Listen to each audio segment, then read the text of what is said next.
hapa Tiaty ni mzuri waambiwe ukweli. Hapa Tiaty wakati ule tulipiga kura kwa Azimio. Tulipiga kura kwa Azimio, tulipiga kura kwa Raila Odinga. Na mpaka sasa sisi wote hapa ni watu wa KANU.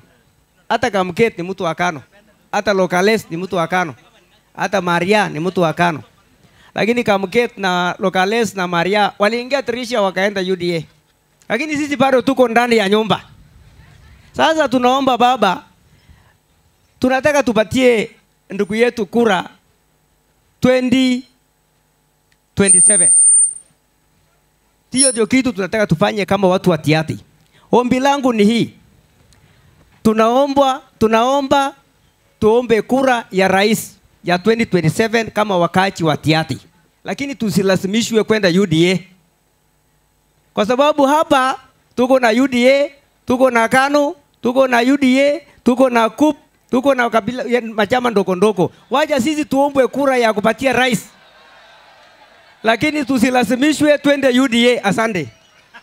Wakati mtu anataka kuenda nyumbani, raia wafukuzange mtu nyumbani. Ni mtu anajifukuza, anatafuta barabara nyumbani kama hii yenye tuita anatafuta. Ni barabara ya kwenda nyumbani. Hiyo barabara stima, saidia watoto. Tabu ile iko wadi yako ukiona, unatumia sekondi moja kuexplain. Si kukuja kuongea na kiburi atuko chama gani. Chama ni ya rais na atuko hapo kwa sahi. Mambo yako unayazongelea kwa mkutano yako, enje si hiki wangu. Hiyo ilikuwa ni madharau na kiburi kubwa sana.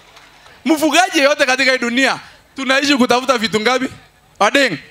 Moja ni maji, ngine ni nyasi. Hiyo ni akili yetu Mungu alitupea. Kutafuta nyasi na kutafuta maji. Ukiwa kiongozi wewe ni mchungaji hiyo watu. Utafute mahali iko maji na iko na nyasi ya kupeleka watu yako ndio wasiangamie katika ile ukame.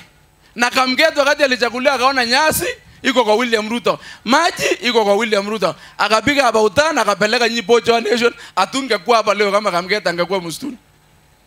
Lakini kuna mtu mwingine ni mfugaji na anakaa kama mtu ya samaki, atumia akili ya ufugaji.